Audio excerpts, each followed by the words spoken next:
Hi అండి, అందరికీ నమస్కారం. నేను మీ రైతు బిడ్డ.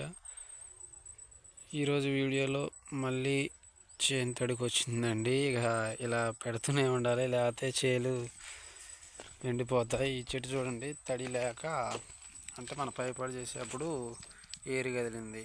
ఏరు కదిలి కొంచెం ఎగురు వస్తుంది అనేసి నీళ్ళు పోతే ఏమైందంటే ఏరు సేద వచ్చింది. ఏరు సేద అంటే ఒకసారి చూడండి, ఇక్కడ తెల్లగా బండబారినట్టు ఉంటుంది. ఇదిగో ఈ ఏరు చేద వచ్చేసి ఈ చెట్టు చచ్చిపోయింది. చూడండి ఎన్ని కాయలు రద్దు.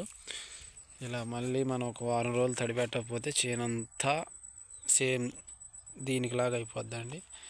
అందుకే రైతులు ఎంత కష్టపడ్డా కానీ ఫలితం దక్కదు.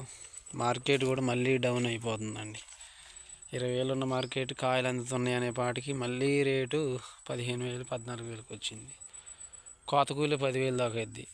అయ్యేదే 5-6 క్వింటాలు. అందుట్లో కోత కూలి మనం చేసిన పెట్టుబడికి ఈ మందులు మన కూలి ఇవన్నీ ఎలాంటి రైతు బాగుపడేది. ఏంటంటే రైతే రాజు అని సెల్లులలో టీవీలలో పెడతారు, కానీ అలాంటిది ఏమి ఉండదు. ఏమన్నా గవర్నమెంట్ కొంచెం బయట దిగుమతుల్లాగా ఏమైనా చేస్తే ఏమైనా రేట్లు పెరుగుతాయి తప్ప ఇదే రేట్లు ఉంటే రైతే ఇక బతకడం కష్టం అండి.